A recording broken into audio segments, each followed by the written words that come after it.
Hi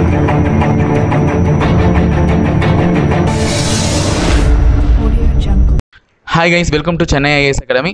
So வரவிருக்கக்கூடிய தேர்வு TNPSC group தேர்வுகளுக்கான TNPSC group 2, 2A மற்றும் 4 தேர்வுகளுக்கான புக்ஸ் வந்து நாங்கள் ரெடி பண்ணிட்டு இருக்கோம். ஸோ புக்ஸ்னுடைய ப்ரைஸ் ரேட் வந்து பார்த்தீங்கன்னா 2000 rupees ஆகுது. ஃப்ரீ டெலிவரி தான். ஸோ வந்து மொத்தம் பார்த்தீங்கன்னா 10 புக்ஸ் அவைலபிளாக இருக்குது. So English medium and Tamil medium ரெண்டு பேருக்குமே செப்பரேட்டாக புக்ஸ் அவைலபிளாக இருக்குது. ஸோ புக்ஸ்னுடைய ஆர்டர் லிங்க் வந்து உங்களுக்கு டிஸ்கிரிப்ஷனில் வச்சிருக்கோம். மேற்கொண்டு புக்கை பற்றின டீட்டெயில்ஸ் உங்களுக்கு தெரியணும்னா கீழே தெரிய காண்டாக்ட் நம்பருக்கு காண்டாக்ட் பண்ணுங்கள். நீங்கள் காண்டாக்ட் பண்ண வேண்டிய நம்பர் 9043211311 அல்லது 9043211411. Warm welcome to everyone. Warm good morning to everyone. காலை வணக்கம். இப்போ நம்ம பார்க்க போகிற டாபிக் என்னென்னா, அறிவியலில் குறிப்பாக தாவரவியல் மற்றும் விலங்கியல், அதாவது பாட்டனி சுவாலஜி, அது சம்பந்தமான நம்ம வீடியோ பார்க்க போகிறோம். அதில் இது மிக முக்கியமான ஒன்று உங்களுக்கு டாப்பிக்லேயே இருக்குது, அதாவது சிலபஸ் டாப்பிக்லேயே இருக்கக்கூடியது main concept of life science அப்படிங்கிறது இருக்குது. உங்களுக்கு நல்லாவே தெரியும், சயின்டிக்கா அப்படின்னாலே நாலேஜ்னு அர்த்தம். சயின்டிக்கா என்பதன் லத்தீன் பொருள் என்ன அப்படின்னு கேட்டாங்கன்னா, the answer is knowledge. Knowledge தான், அறிவு தான். அப்போ அறிவு சார்ந்த படிப்பு, அறிவியல் சார்ந்த படிப்பு, அதுலேயும் தாவரம் மற்றும் விலங்கியல் சார்ந்த படிப்பு. விலங்கியல்னா உங்களுக்கு சமுதாய விலங்கான நம்ம மனிதர்களையும் இன்க்ளூடட் தான். அப்போ விலங்குகள், மனிதர்கள், இது எல்லாமே சேர்த்து படிக்கக்கூடியது. அதில் பேசிக் கான்செப்ட் என்ன அப்படின்னு பார்த்தீங்கன்னா, எதில் முதல்ல ஆரம்பிக்கிறாங்க அப்படின்னா நுண்ணுயிரிகள்ல இருந்து ஆரம்பிக்கிறாங்க. அதுலேயும் பர்டிகுலராக இருக்கக்கூடியது என்ன அப்படின்னு பார்த்தீங்கன்னா சயனோ பாக்டீரியா அப்படிங்கிற உயிரினம் தான். அப்போ வாட் இஸ் சயனோ பாக்டீரியா? சயனோ பாக்டீரியாங்கிறது தமிழில் சொல்றதா இருந்தால், சயனோங்கிற வார்த்தை எந்த நிறத்தை குறிக்கிறது அப்படின்னு பார்த்தீங்கன்னா நீல நிறத்தை குறிக்கிறது. நீலம், நீலம், நீல கலரை குறிக்கிறது. அது பாக்டீரியா கிரீனோட கனெக்ட் ஆயிருக்கு. ஸோ நீல பசும் பாசி அப்படிங்கிறது முழுமையான பேர். அது அப்படியே இங்கிலீஷ்ல டிரான்ஸ்லேட் பண்ணா உங்களுக்கு சில நேரங்கள்ல அந்த மாதிரி கூட கொடுப்பாங்க. அதுக்கு பேர் நீலம்னா என்ன சொல்லுவோம்? ப்ளூ. பசும்னா கிரீன். பாசின்னா ஆல்கா. ஆல்காவை பற்றிய படிப்புக்கு பேரு ஆல்காலஜி அல்லது பைக்காலஜி. நாட் ஏ பைட்டாலஜி, பைட்டாலஜி கிடையாது, பைக்காலஜி. ஆல்காவை பற்றிய படிப்புக்கு பேர் என்ன பேரு? பைக்காலஜி. பைக்காலஜி தமிழ்ல சொல்றதா இருந்தா பைக்காலஜி. உங்களுக்கு நல்லாவே தெரியும், பைக்காலஜிங்கிறது ஆல்காவை பற்றிய படிப்பு, அதாவது பாசிகளை பற்றிய படிப்பு. பாசிகளை பற்றிய படிப்புக்கு பேர் என்ன பேரு? ஆல்கா. மைக்காலஜி அப்படிங்கிறது என்னன்னா பூஞ்சையை பற்றிய படிப்புக்கு பேரு மைக்காலஜி. அப்ப பாசிகளை பற்றிய படிப்பு பைக்காலஜி. அப்ப ப்ளூ, கிரீன், ஆல்கா என அழைக்கப்படுவது எது? நீல பசும் பாசி. நீல பசும் பாசி சேர்த்து எழுதுனா எப்படி எழுதணும்? நீலம் பிளஸ் பசு, நீலப்பசு, நீல பசும் பாசி, சயனோ பாக்டீரியா. இப்போ கொஸ்டின் என்னன்னா, சயனோ பாக்டீரியா எந்த வகையை சார்ந்தது? அது ப்ரோகேரியாட்டா அல்லது யூகேரியாட்டா அப்படின்னு கேட்டீங்கன்னா உங்களால் கன்ஃபார்மாக சொல்ல முடியும். உங்களுக்கு பாக்டீரியான்னு ஒரு வார்த்தை வருது, அதனால என்ன செய்வீங்க? கன்ஃபார்மாக ப்ரோகேரியாட்டுகள். தட் இஸ் கால்ட் அஸ் ப்ரோகேரியாட்டுகள், ப்ரோகேரியாட்ஸ். அப்போ நீல பசும் பாசி என்பது ப்ரோகேரியாட்டுகள். இதுல நிறைய ஸ்டூடெண்ட் என்ன செஞ்சுக்கிறாங்க அப்படின்னா, ஆல்காவை பேஸ் பண்ணி ஏதாவது யூகேரியாட்ல ஆல்கா இருக்குமா, பாசிகள் இருக்குமா நினைச்சு குழப்பிக்கிறாங்க. குழப்பவே தேவையில்லை. பாக்டீரியான்னு வருதா, ப்ரோகாரியாட் தான். ஈகோலைன்னு வருதா, கன்ஃபார்மா பாக்டீரியானுடைய இன்னொரு பேர் தான் ஈகோலை. எஸ்எர்சியா கோலை இல்லையா? அதிகப்படியான ரிசர்ச் இதுல தான் போயிட்டு இருக்கு. இன்சுலினை இதுல இருந்து தான் தயாரிக்கிறாங்க. இன்சுலின் என்பது எதிலிருந்து தயாரிக்கப்படுகிறதுன்னு பாத்தீங்கன்னா ஈகோலை தான். எஸ்எர்சியா கோலை, எஸ்எர்சியா கோலை. அதுல இருக்கக்கூடிய ரெஸ்ட்ரிக்ஷன் என்சைம் ஒன்று வச்சிருக்கிறாங்க, அதுக்கு பேரு ஈகோ R1. ஈகோ R1 அப்படிங்கிற என்சைம் இருக்கு. அது வந்து என்ன செய்யுது? ரெஸ்ட்ரிக்ஷன் என்சைமா செயல்படுது. இதுல இருக்கக்கூடிய முதல் எழுத்து எதை குறிக்கிறது அப்படின்னு பாத்தீங்கன்னா, இதுல இருக்கக்கூடிய ஜீனஸ், ஜீனஸ், ஜீனஸ் அப்படிங்கறத குறிக்குது. கோ ரெண்டாவது எழுத்தும் மூணாவது எழுத்தும் எதை குறிக்குது அப்படின்னு பாத்தீங்கன்னா ஸ்பீசிஸ், ஸ்பீசிஸ், ஸ்பீசிஸ். தமிழ்ல என்ன சொல்லுவோம்? சிற்றினம், சிற்றினம், ஸ்பீசிஸ். அப்ப ஜீனஸ் ஜீனஸ்னே சொல்லுவோம். ஜீனஸ். இன்னொன்னு ஸ்பீசிஸ் சிற்றினம். அப்போ ஈகோ. R1 ஆறுங்கிறது எதை குறிக்குதுன்னா ஸ்டெயின், அதனுடைய சாயம். எந்த மாதிரியான சாயம் இருக்கும் இதுக்கு? ரஃப் ஸ்டெயின் இருக்கும். ரஃப் ஸ்டெயினா இருக்கும். ரஃப் ஸ்டெயின் இருக்கிறதுனால ஆறுங்கிற வார்த்தை யூஸ் பண்ணுவோம். முதலில் கண்டுபிடிக்கப்பட்டதுனால டெரைவ் பண்ணாங்க, அப்டைன் பண்ணாங்க, முதலில் எடுக்கப்பட்டதுனால R1. அப்போ ஈகோ R1 என அழைக்கப்படுவது என்ன அப்படின்னு கேட்டாங்கன்னா, இது ஒரு ரெஸ்ட்ரிக்ஷன் என்சைம். என்சைம் தமிழ்ல ரெஸ்ட்ரிக்ஷன் நொதி, அவ்வளவுதான். என்சைம்னா என்ன சொல்லுவோம்? நொதி. நமக்கு நல்லாவே தெரியும். நொதிகள் என்பது என்ன? உயிர் வேதி வினையூக்கி அப்படிங்கிற வார்த்தை யூஸ் பண்ணுவோம். வினையூக்கி, உயிர் வேதி வினையூக்கி அப்படிங்கிற என்சைம்ங்கிற வார்த்தையை முதல்ல கண்டுபிடிச்சவர் யார் அப்படின்னு கேட்டாங்கன்னா என்சைம் மட்டும். அப்ப என்சைம்ங்கிற வார்த்தையை முதலில் கண்டுபிடித்தவர் யார்? முதலில் காயின் பண்ணவர் யாரு அப்படின்னு கேட்டாங்கன்னா குன்னு. அவர் பேரு குன் அப்படிங்கிற சயின்டிஸ்ட். அவர் என்ன செய்ய முதலில் என்சைம் அல்லது நொதி என்ற வார்த்தையை பயன்படுத்தியவர் யார் அப்படின்னு கேட்டாங்கன்னா குன்னு. அதனாலதான் இந்த குழாய்க்கு பேர் என்ன பேர்னா, குன்னை பேஸ் பண்ணி ஒரு ஃபெர்மெண்டேஷன் குழாய் இருக்கு, நொதித்தல் குழாய் இருக்கு. அந்த நொதித்தல் குழாய்க்கு பேர் என்னன்னா குன் டியூப். குன்ஸ் டியூப் வச்சு ஆராய்ச்சி பண்ணுவாங்க. எதை? நொதித்தல். இப்ப பாத்துங்க, நொதித்தல் என்பதை செயல்படுத்தியவர் யாருன்னா உங்களுக்கு நல்லாவே தெரியும். வெறிநாய் கடிக்கு மருந்து கண்டுபிடித்தவர், பால் பதப்படுத்துதலை கண்டுபிடித்தவர், ஃபெர்மெண்டேஷன் அல்லது நொதித்தலின் தந்தை என அழைக்கப்படுபவர் லூயிஸ் பாஸ்டியர்.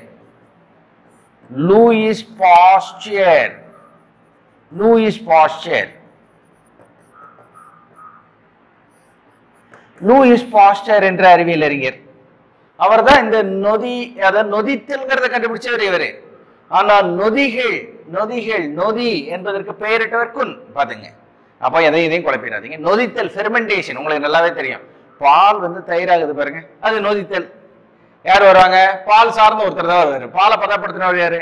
கன்ஃபார்மா லூயிஸ் பாஸ்டர் தான். அவரோட ஸ்பெஷல் என்னது? வெறிநாய்க்கடிக்கு மருந்து கண்டுபிடித்தது. ரேபிஸுக்கு மருந்து. ரேபிஸ்னா வெறிநாய்க்கடி. அதாவது ஹைட்ரோபோபியா, நீர் வெறுக்கும் நோய்னு அர்த்தம். போபியானா பயம். நீரை கண்டால் பயப்படும் நோய் எது அப்படின்னு கேட்டாங்கன்னா வெறிநாய்க்கடி தான். அப்ப வெறிநாய்க்கடிக்கு பேர் என்ன பேரு? ரேபிஸ் அல்லது வெறிநாய்க்கடி. வெறிநாய்க்கடிக்கு முதல்ல அது சார்ந்து மருந்து கண்டு ஆராய்ச்சி பண்ணவர் யாருன்னு கேட்டாங்கன்னா அதே லூயிஸ் பாஸ்டியர். பாலை பதப்படுத்திய லூயிஸ் பாஸ்டியர்.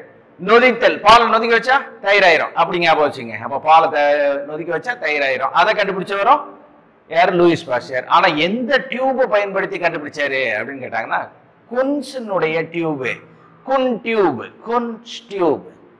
குன் என்ற அறிவியல் அறிஞர் கண்டுபிடித்த டியூபை பயன்படுத்தினாரு. குன்னுங்கிறவர் யாரு? நொதி என்ற வார்த்தையை உருவாக்கியவர்.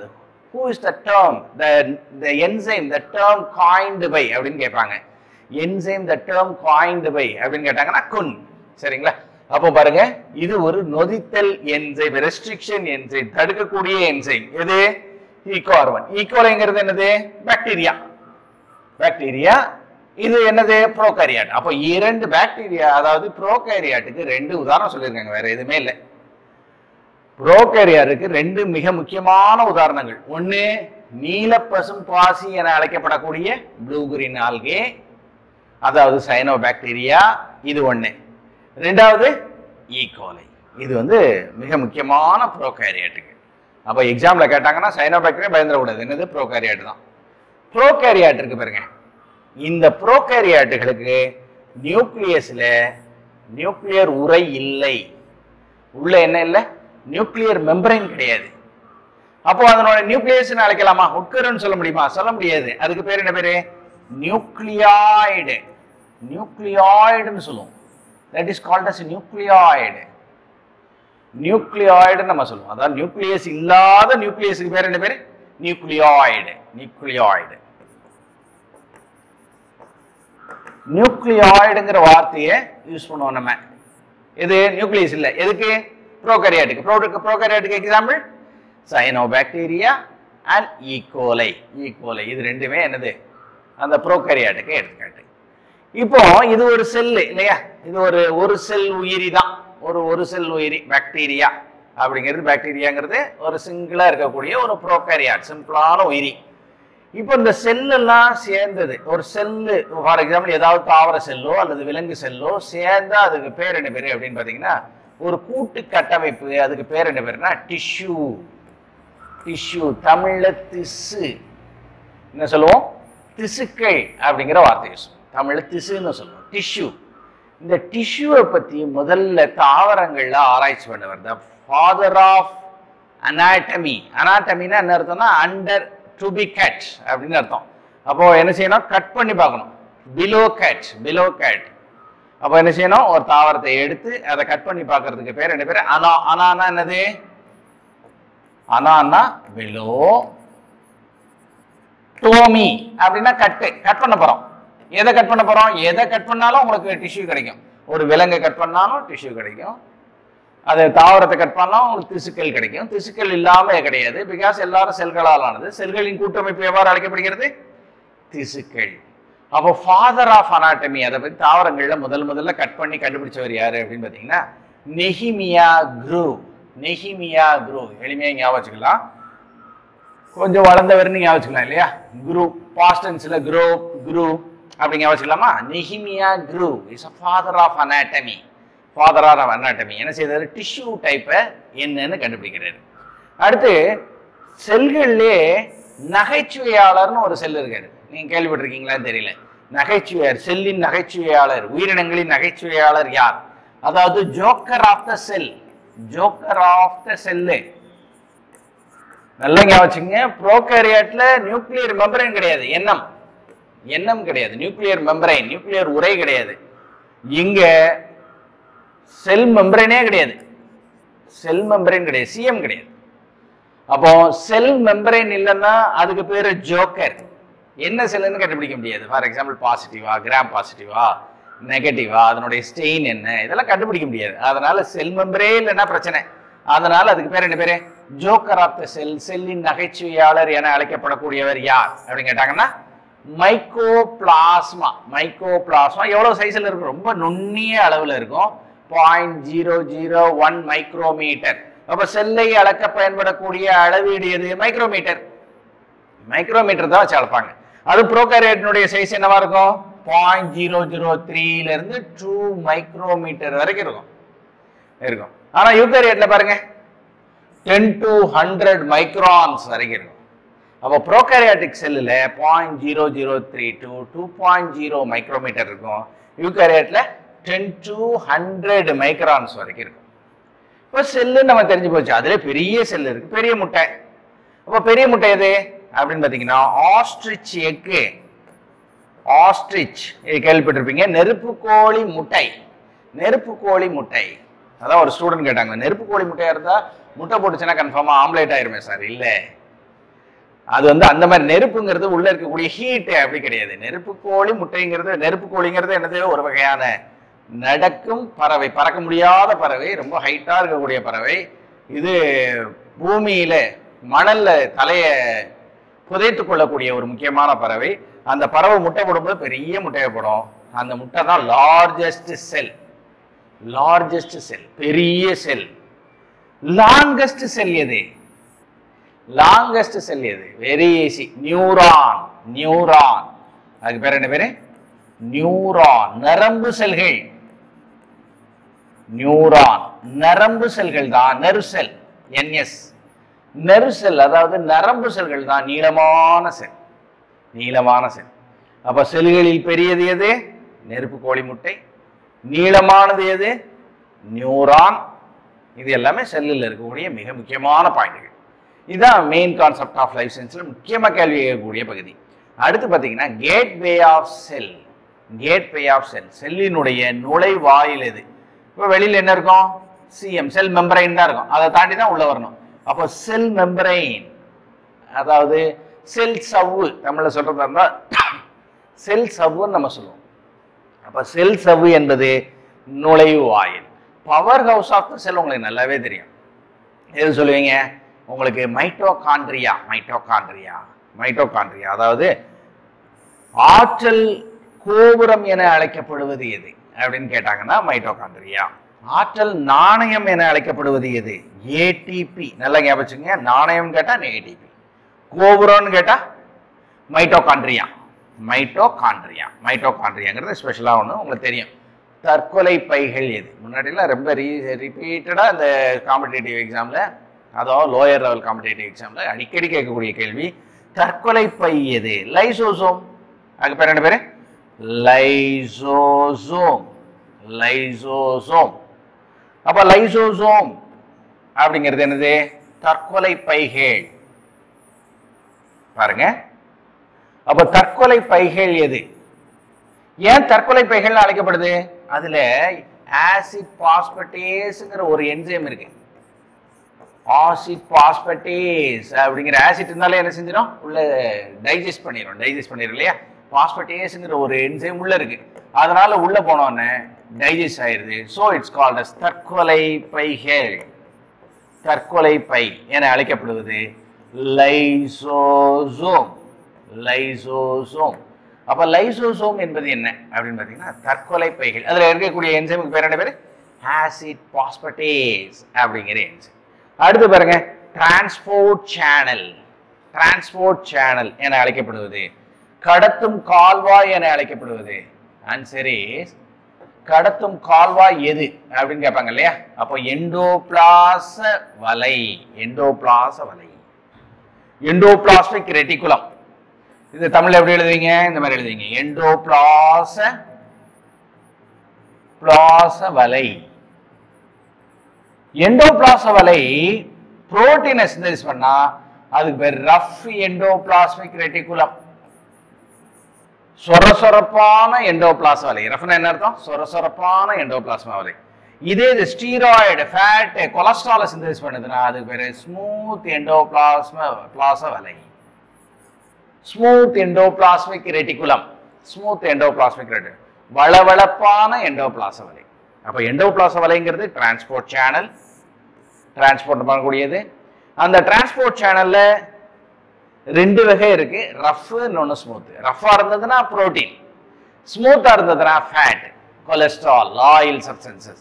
ஈஸி, வெரி ஈஸி உங்களால திங்க் பண்ணணும். சாஃப்ட்னாலே ஸ்மூத், வளவளப்பா எது இருக்கும்? ஆயில் பொருட்கள், அதாவது எண்ணெய் பொருட்கள் இருக்கும், கொழுப்பு இருக்கும். இதெல்லாம் வந்து என்னது? கொழுப்பை உற்பத்தி செய்யக்கூடியது. டக்குன்னு அடிச்சிடலாம். Smooth endoplasmic reticulum. ஸ்டீராய்ட்ஸ்னா கொழுப்பு தானே. அப்ப கொழுப்புகளை உற்பத்தி பண்ணக்கூடியது ஸ்மூத் எண்டோபிளாச வலை. தமிழ்ல வளவளப்பா எதுன்னு இருக்குன்னு திங்க் பண்ணீங்கன்னா ஓகே. அப்படி இல்லைன்னா அது வந்து ரஃப் எண்டோபிளாச வலை. அப்ப ரஃப் எண்டோபிளாச வலைக்கு ஒரு ஷார்ட்கட் இருக்கு, முடிஞ்சா அதை யூஸ் பண்ணிக்கலாம். அப்ப பாருங்களேன், ரஃப் எண்டோபிளாச வலைக்கு இந்த ரஃப் எண்டோபிளாச வலை கீழே இருக்கக்கூடிய ஆர்ல இருக்கக்கூடிய அந்த கீழ் உள்ள பகுதியை மட்டும் நான் ரிமூவ் பண்ணிடுறேன். அப்ப நமக்கு என்ன கிடைக்கும் அப்படின்னு பாத்தீங்கன்னா பி. இது கீழே ஒரு கோடு போட்டா ஆர் இல்லையா? பியோட நிறுத்திக்கிறோம். அப்ப புரதம். அப்ப புரதத்தை எது உற்பத்தி செய்கிறது அப்படின்னு கேட்டாங்கன்னா கீழே என்ன செய்யணும்? ஒரு டாட் நீட்டிச்சு, ரஃப் எண்டோபிளாச வலை. அப்ப ரெண்டு விதமான எண்டோபிளாச வலைகளை நம்ம பார்த்துருக்கோம். அடுத்து செல்லினுடைய பிரைன், கண்ட்ரோலிங் சென்டர் அப்படிங்கிறது என்ன? கண்ட்ரோல் பண்ணக்கூடிய ஆள் யாரு? செல்ல பிரெயின் மாதிரி பார்த்துக்கிடக்கூடிய ஆள் யாரு? நமக்கு நல்லாவே தெரியும். ஆன்சர் இஸ் என்ன சொல்லுவீங்க? Nucleus. The answer is nucleus. அதுதான் செல் கண்ட்ரோலிங் சென்டர் நம்ம சொல்லுவோம். போலீஸ் மேன் ஆஃப் த செல். அப்ப என்ன செய்யுது? பாதுகாக்குது. பிளாஸ்மா மெம்பரைன் வந்து பாதுகாக்குது. செல் உள்ள எதுவும் வராம பாதுகாக்கக்கூடியது பிளாஸ்மா மெம்பரைன். அப்ப நல்லா இங்க வச்சுங்க, சிஎம் வேற பிஎம் வேற. இது செல் மெம்பரைன், இது பிளாஸ்மா மெம்பரைன். செல் சைக்கிள்ல போலீஸ்மேன் ஒருத்தர் இருக்காரு.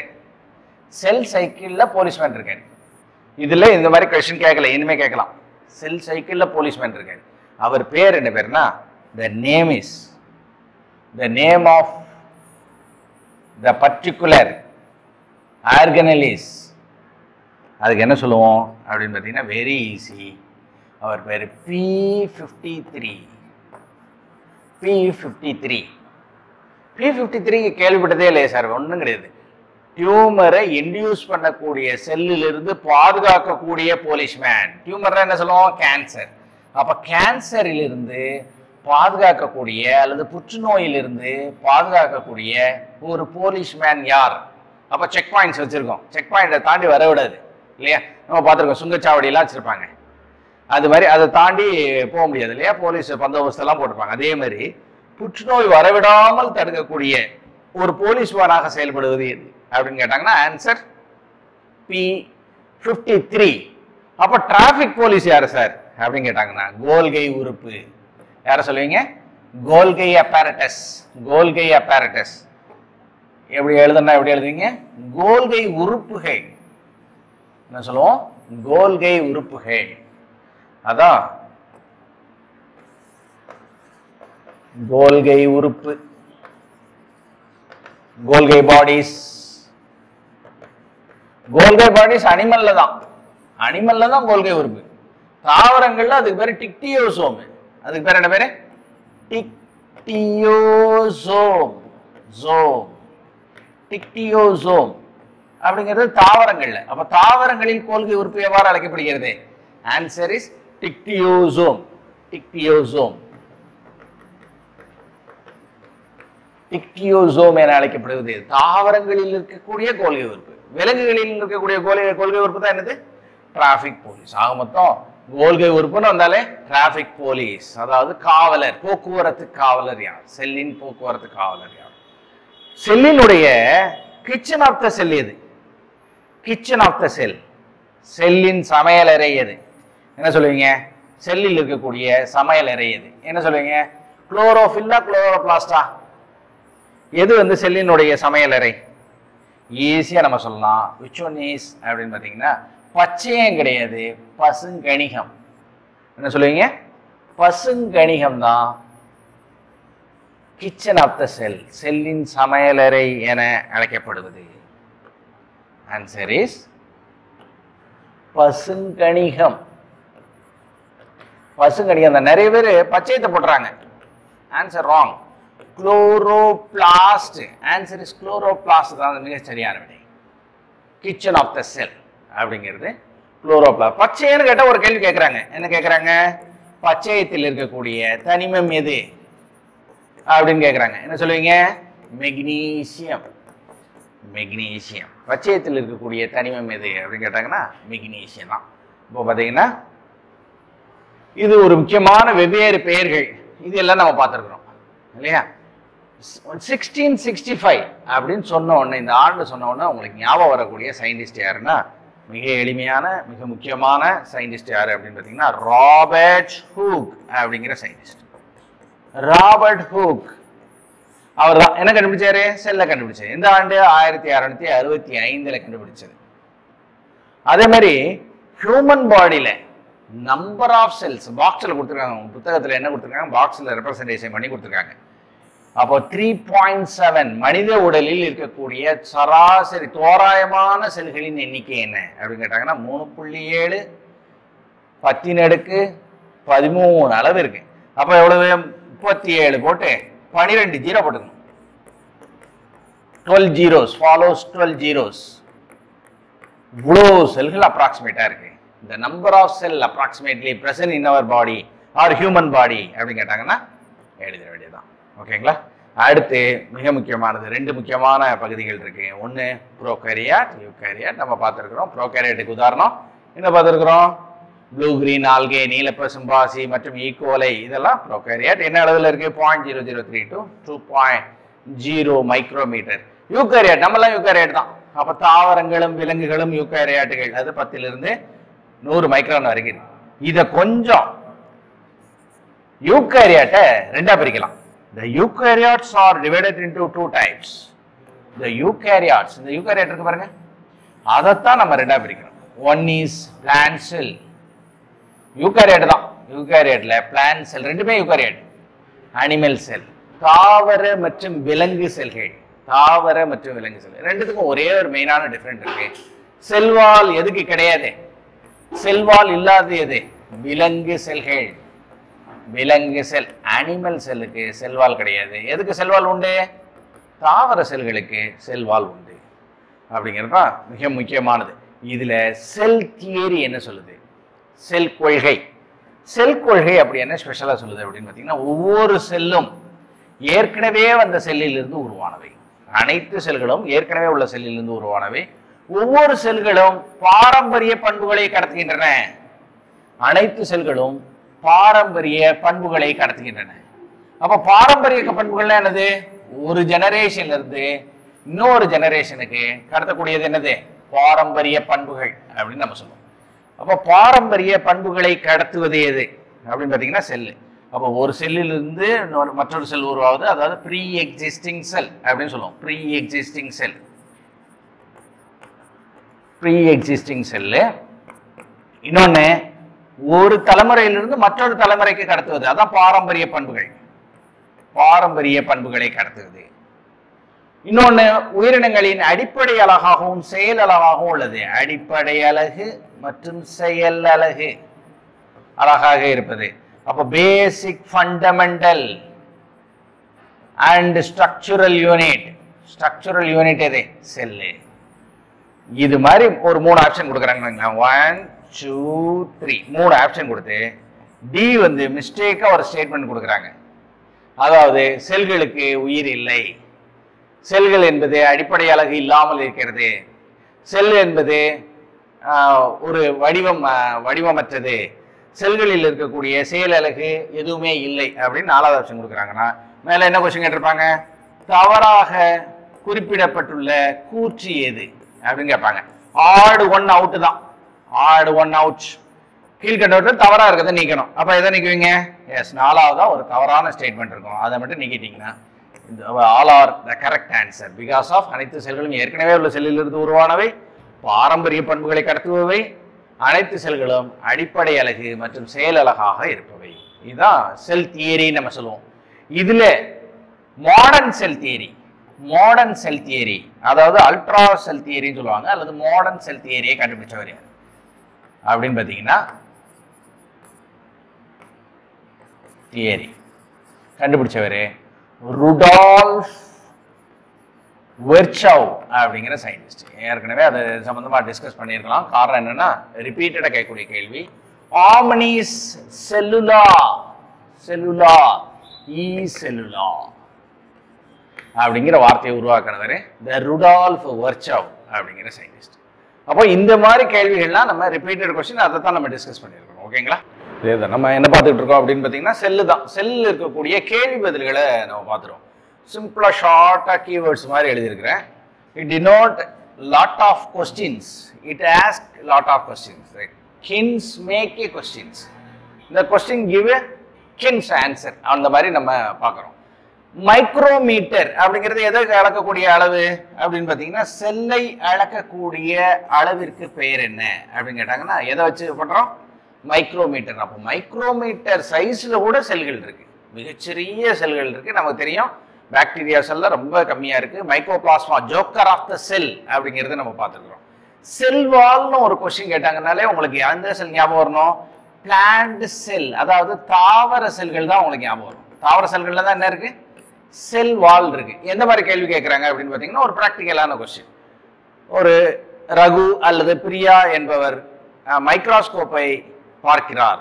ஒரு செல்லை பார்க்கும் பொழுது அதில் செல் வால், அதாவது செல் சுவர் காணப்படுகிறது எனில் அது எவ்வகை செல்? பாத்தீங்களா, ஒரே கொஸ்டினை கொஞ்சம் நீட்டி அதிகமா என்ன எக்ஸ்பேண்ட் பண்ணி கேட்டிருக்காங்க, நீட்டி முடக்கி கேட்டிருக்காங்க, அவ்வளவுதான். அப்ப செல் சுவர் காணப்படுகிறது எனில் எவ்வகையான செல்லா இருக்கும்? பிளான்ட் செல். அப்போ யாரோ ஒருத்தர் மைக்ரோஸ்கோப்பை பார்க்குறாங்க. மைக்ரோஸ்கோப் பார்க்குறாங்கன்னா அதில் ஏதாவது ஆப்ஜெக்ட் வச்சிருப்பாங்க. அது பிளான்ட் செல்லாக இருக்கலாம், அனிமல் செல்லாக இருக்கலாம். அந்த செல்லில் செல் சுவர் காணப்படுதுன்னா அது வகையான செல்லாக தான் இருக்கணும், பிளான்ட் செல்லாக தான் இருக்கணும். எந்த செல்லாக இருக்க முடியாது? அனிமல் செல்லாக இருக்க வாய்ப்பு இல்லை. காரணம் என்ன? செல் சுவர் இல்லாதது எது? அனிமல் செல், அதாவது விலங்கு செல்கள். அப்போ விலங்கு செல்களுக்கு எது இல்லை? செல்வால் இல்லை. தாவர செல்களுக்கு எது இருக்கு? செல்வால் இருக்கிறது. அப்படிங்கிற மாதிரி கொஞ்சம் எக்ஸ்பேண்ட் பண்ணி கேட்டால் கூட உங்களால் ஆன்சர் பண்ண முடியும். அதே மாதிரி பார்த்தீங்கன்னா, யூனிசெல்லுலார். யூனிசெல்லுலார் எது கிடையாது? யூனிசெல்லுலார் அதாவது ப்ரோகாரியாட்ல எது இல்லை? யூனிசெல்லுலார்ல ப்ரோகாரியாட்டுகள்ல எது இல்லாம இருக்குது அப்படின்னு பார்த்தீங்கன்னா எண்ணம் இல்லை. எண்ணம்னா என்னது? Nuclear membrane. அப்போ நியூக்ளியர் உரை இல்லை. உரை இல்லை. அது ப்ரோகாரியாட்ல என்ன இல்லை? யூனிசெல்லுலார் வந்து ஒருவேளை ஒரு செல் யூகாரியாட்ல இருக்கு. நான் கேட்கறது அதுல பர்டிகுலரா ப்ரோகாரியாட்ல என்ன இல்லை. அதே மாதிரி ஒரு ஃபுட் ப்ரொடக்ஷன் அதாவது உணவு உற்பத்தியை ஒரு ஆள் கண்ட்ரோல் பண்றாங்க. அப்போ அந்த கண்ட்ரோல் பண்ணக்கூடிய ஆள் யாரு? நியூக்ளியஸா, மைட்டோகாண்ட்ரியாவா, கோல்கை உறுப்புகளா, அல்லது லைசோசோமா அப்படின்னு கேட்டாங்கன்னா நீங்க என்ன சொல்லணும்? கண்ட்ரோல்னு ஒரு வார்த்தை வந்துருச்சு. அப்போ controlling centre of the cell யாரு?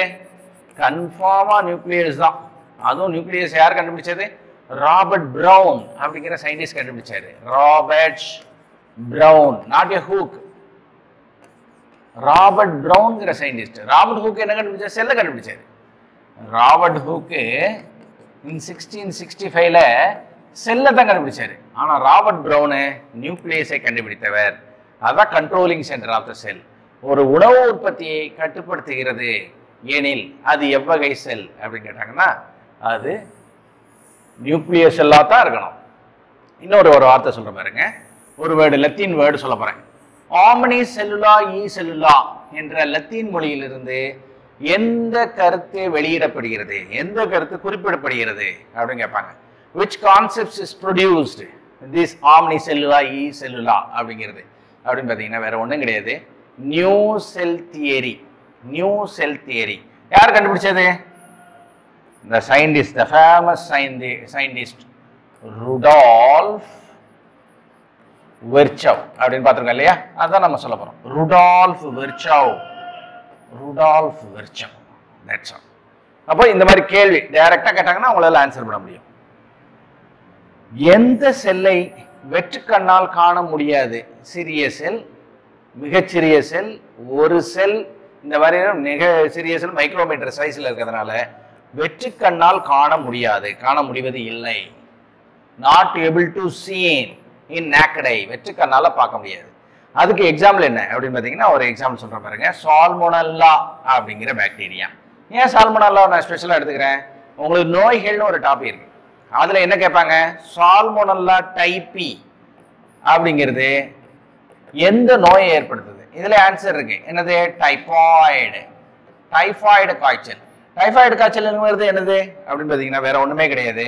டைபாய்டு என்பது ஃபுட் ரிலேட்டட் ஃபுட் பாய்சனிங் அல்லது ஃபுட் கண்டாமினேட்டட் ஃபுட் வழியா வரக்கூடிய ஒரு நோய் தான் என்னது? டைபாய்டு, குடற்காய்ச்சல் அல்லது என்ட்ரிக் ஃபீவர். என்ட்ரிக் ஃபீவர் அப்படிங்கிறத நம்ம சொல்றோம் இல்லையா? அப்போ என்ட்ரிக் ஃபீவர் அப்படிங்கிறது டைபாய்டு. அது எதனால வருது? சால்மோனல்லா டைப்பி. சால்மோனல்லா டைப்பிங்கிறது என்னது? One of the bacteria. அதை என்ன செய்ய முடியாது? வெற்று கண்ணால் காண இயலாது. வெற்று கண்ணால் காண இயலாது. நிறைய பாக்டீரியா காண முடியாது. நம்ம ஒரு ஸ்பெஷல் பாக்டீரியா எடுத்துட்டோம்னா அது சம்பந்தமான கேள்வி பதில்களை பார்க்கலாம். அதுக்காக தான் சால்மோனாவில் எடுத்துக்கிட்டேன். Salmonella bacteria. அதே மாதிரி 3 முக்கியமான பகுதிகள் இருக்கு செல்லுல. வெளி பகுதியில செல் மெம்பரைன், ரெண்டாவது உள்ள சைட்டோபிளாசம், அதுக்குள்ள நியூக்ளியஸ். இதுதான் நுழைவாயில். இது வந்து டாட்டட்ஸ் ஜெல்லி லைக் ஸ்ட்ரக்சர் இல்லையா? இது வந்து நியூக்ளியஸ் உள்ள இருக்கு. இதுல 2 பகுதியா பிரிக்கிறோம். ஒன்னு பிளாஸ்மா மெம்பரைன், அனிமல் செல்லா இருந்தா, விலங்கு செல்களா இருந்தா பிளாஸ்மா மெம்பரைன். தாவர செல்ல என்ன இருக்கும்? செல்வால் உண்டு. அதுல ஸ்பெஷலா என்ன இருக்கு? செல்லுலோஸ் என்ற பகுதி பொருள். இந்த உலகத்துல அதிகமா காணப்படக்கூடிய பொருள் எது அப்படின்னு கேட்டாங்கன்னா ஆன்சர் செல்லுலோஸ். செல்லுலோஸ் மெட்டீரியல் தான் அதிகமா காணப்படுது. த மோஸ்ட் abundant சோர்ஸ் இன் த வேர்ல்டுல இருக்கக்கூடிய மிக முக்கியமான அதிகமாக காணப்படக்கூடிய பொருள் எது அப்படின்னு கேட்டாங்கன்னா செல்லுலோஸ் தான். இப்போ செல்லுக்கு இடைப்பட்ட கனெக்ஷன் இருக்கு பாத்தீங்களா? ஒரு கனெக்ஷன் இருக்கு. ஒரு செல்லுக்கும் இன்னொரு செல்லுக்கும் இடையில ஒரு கனெக்ஷன் இருக்கு. அதுக்கு பேர் என்ன பேருன்னா பிளாஸ்மா டெஸ்மேட்டா. என்ன சொல்லுவோம்? பிளாஸ்மா டெஸ்மேட்டா. பிளாஸ்மா டெஸ்மேட்டா அதான் இங்க கொடுத்துருக்கோம். பிளாஸ்மா. அப்போ செல்லுக்கு இடைப்பட்ட whole in between the connection between 2 செல் அப்படி சொல்லலாமா? இங்க பாருங்க, connection between two cell or hole between two cells, bridge between two cells is called as plasmadesmata. Long and spindle fibers, லாங்கா இருக்கக்கூடியது, ஸ்பிண்டிலா இருக்கக்கூடியது எவ்வகையான தசை, எவ்வகையான செல் அப்படின்னு சொல்லுங்க பார்க்கலாம். மசில் செல், மசில் செல். அப்ப தசை செல்கள், தசை செல்கள் எப்படி இருக்கும்? லாங்காவும் இருக்கும். அதே மாதிரி ஸ்பிண்டில் கதிர் வடிவத்தில் இருக்கும். ஸ்பிண்டில்னா நமக்கு தெரியும் இல்லையா, கதிர் வடிவத்தில் இருக்கும். அப்போ நீளமாகவும் இருக்கும், கதிர் வடிவத்திலையும் இருக்கக்கூடிய செல்லுக்கு பேரு தசை செல். தசை செல், லாங் அண்ட் ஸ்பிண்டில். லாங்கஸ்ட் செல் இப்ப தான் பார்த்தோம். என்ன செல்லு?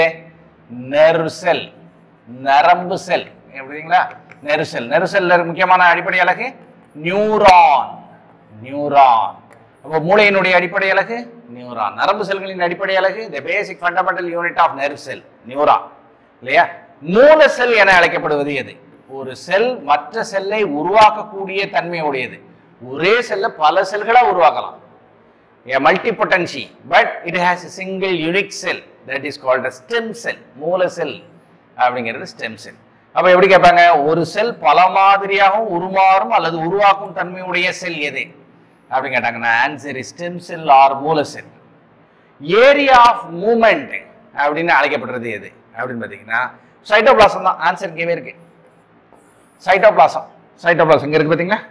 இந்த சைட்டோபிளாசம் தான். இந்த சைட்டோபிளாசம்ங்கிறது ஏரியா ஆஃப் மூவ்மெண்ட், நகரும் பகுதி. நகரும் பகுதி என அழைக்கப்படுது சைட்டோபிளாசம். சைட்டோபிளாசம்ல எவ்வளவு சதவீதம் வாட்டர் இருக்கு? ஒரு இன்ஃபர்மேஷன் 70 to 90% ஆஃப் வாட்டர். இந்த உலகத்துல கூட 70% தான் இருக்கு, 70லேருந்து 75% இருக்கு.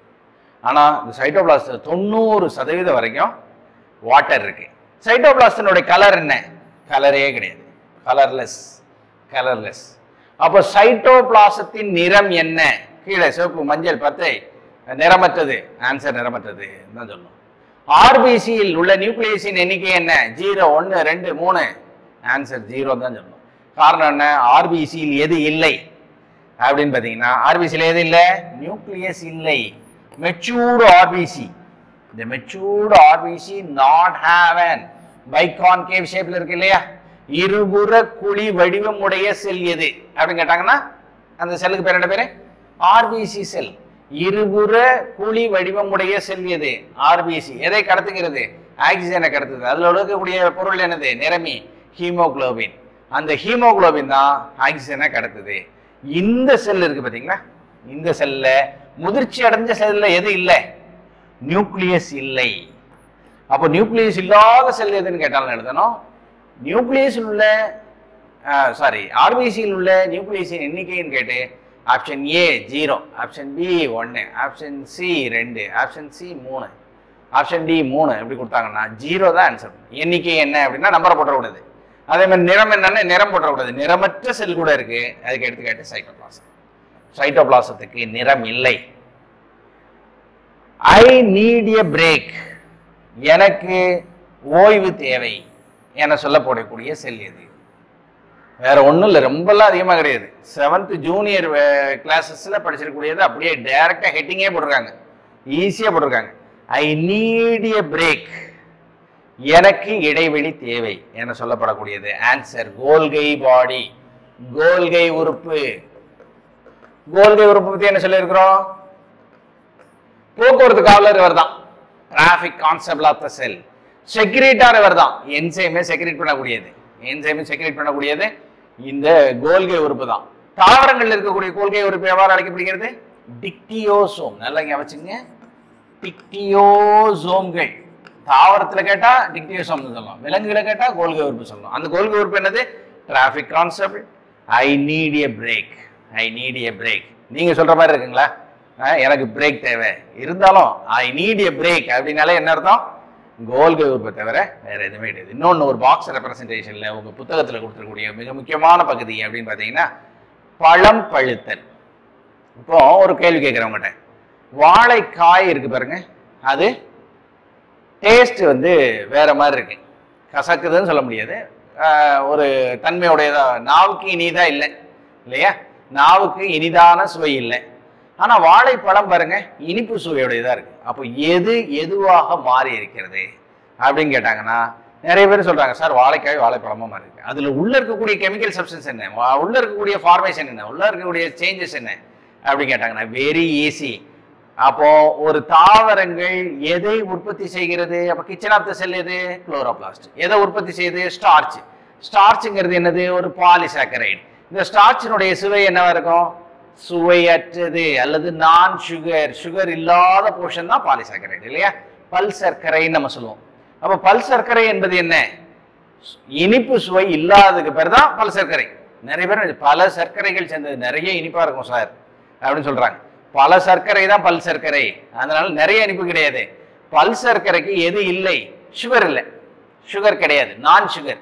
நான் சுகர் சப்ஸ்டன்ஸ் அதுல முக்கியமானது ஸ்டார்ச். அப்போ வாழைக்காயில என்ன இருக்கு? ஸ்டார்ச் பொருட்கள் இருக்கு, அதனால இனிப்பு இல்லை. இப்போ ரைப்பனிங் ஆகுது, அதாவது பழம் பழுக்குது.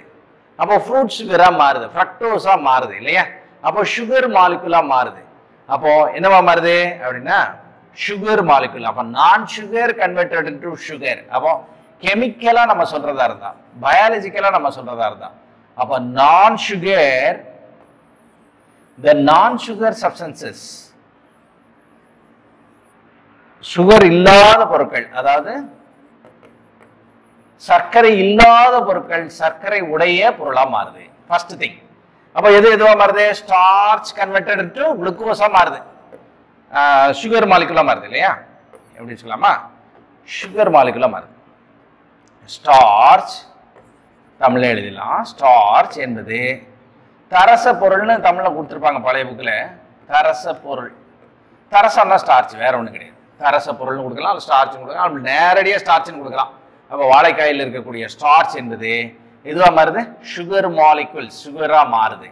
அப்போ ரைப்பனிங் ஆஃப் ஃப்ரூட், சர்க்கரை பொருளாக மாறுகிறது, சுகரா மாறுது. இது ஒரு சேஞ்சஸ். அப்போ ஃபர்ஸ்ட் சேஞ்சஸ் அப்படின்னு பார்த்தீங்கன்னா இதுதான் first change. Second change chloroplast, அதாவது எது எதுவா மாறுது? குளோரோபிளாஸ்ட். வாழைக்காயினுடைய கலர் என்னது? வெறும் பச்சை கலரா இருக்கும். குளோரோன்னு என்ன அர்த்தம்? பச்சைன்னு அர்த்தம் இல்லையா? அப்ப குளோரோ என்ற வார்த்தை எதை குறிக்கிறது? பசுமை நிறத்தை குறிக்கிறது. சயனோ என்ற வார்த்தை எதை குறிக்கிறது? ப்ளூ, அதாவது நீலம் என்ற நிறத்தை குறிக்கிறது. கரெக்டா? அப்ப குளோரோபிளாஸ்ட், அப்ப குளோரோபிளாஸ்ட் எதுவா மாறுது இல்லையா? குளோரோபிளாஸ்ட் குரோமோபிளாஸ்டா மாறுது. அதான் இந்த changes. the changes occur.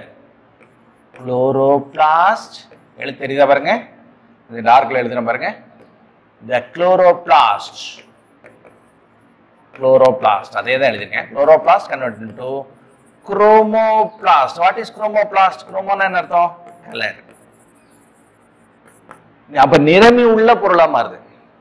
Green கலர்ல இருக்கக்கூடியது அல்லது ஏதோ ஒரு கலர்ல இருக்கக்கூடியது, ஏதோ ஒரு காயா இருக்கக்கூடியது கலர் உள்ள ஃப்ரூட்டா மாறுது. It's look like fruits. Fruits are coloured, coloured in nature. இந்த மாதிரி மாறி இருக்கிறது காரணம் என்ன? குரோமோபிளாஸ்ட். குரோமோனா என்ன அர்த்தம்? கலர். அப்ப ரெண்டு விதமா நீங்க சொல்லணும்.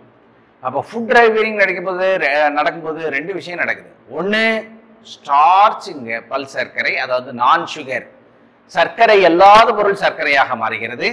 இன்னொன்னு குளோரோபிளாஸ்ட் குரோமோபிளாஸ்டாக மாறுகிறது. இந்த ரெண்டு விஷயம் நார்மலா ஒரு ஃப்ரூட் ரைப்பனிங்ல கிடைக்குது. கொஞ்சம் பிளான்ட் ஹார்மோன்ல ஒரு கேள்வி கேட்டாங்கன்னா வெரி ஈஸி.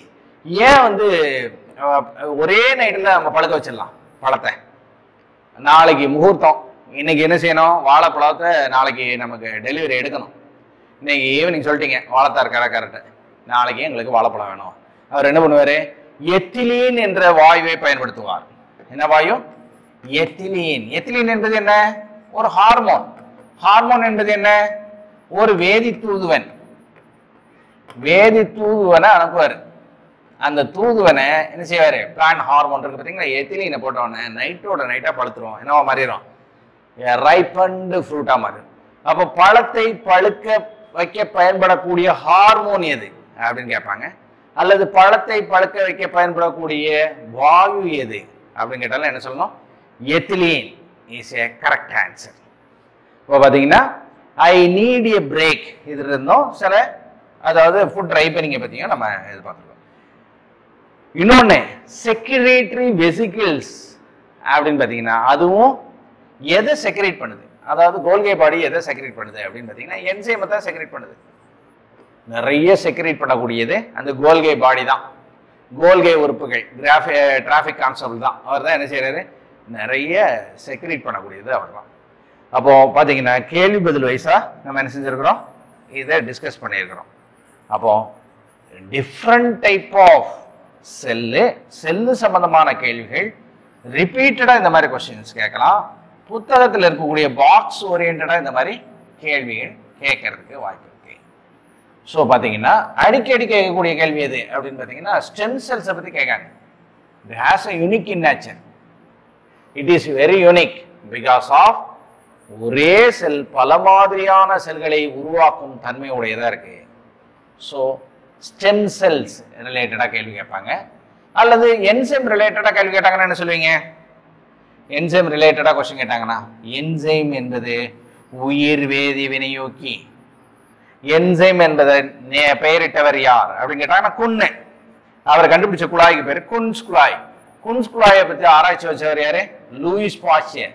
லூயிஸ் பாஸ்டியர் என்பவர் யாரு, வெறிநாய் கடிக்கு மருந்து கண்டுபிடித்தவர். லூயிஸ் பாஸ்டியரோட மற்றொரு சிறப்பு என்ன, அவர் என்ன செய்யறாரு, நொதித்தல் என்ற ப்ராசஸை கண்டுபிடிக்கிறார். நொதிக்க வைத்தல் அப்படிங்கிற ப்ராசஸ் கண்டுபிடிக்கிறாரு. பிளஸ் பாலை பதப்படுத்துதல், பாஸ்டரைசேஷன். பால் பாக்கெட்லாம் நம்ம என்ன செய்யறோம், பாலை ரொம்ப நாள் கெடாம வச்சிருக்கிறோம். காரணம் என்னன்னா அதிக வெப்பநிலைக்கு வெப்பப்படுத்தி உடனே குளிர் வைத்திருக்க பேர் என்ன பேரு, பாஸ்டரைசேஷன். பாஸ்டர் கண்டுபிடிச்சவரு பாஸ்டர். இவருடைய லேப் அப்படிங்கிறது எங்க இருக்கு, குன்னூர்ல இருக்கு, ஊட்டியில இருக்கக்கூடிய லேபு. இங்கதான் சீரம் இன்ஸ்டியூட் அப்படிங்கிறது இருக்கு. இதுல குன்னூர்ல இருக்கக்கூடிய லேபா இருந்தது. அந்த லேப்ல என்ன செய்யறாங்க, நிறைய சயின்டிபிக் ரிசர்ச் பண்ணிட்டே இருக்காங்க.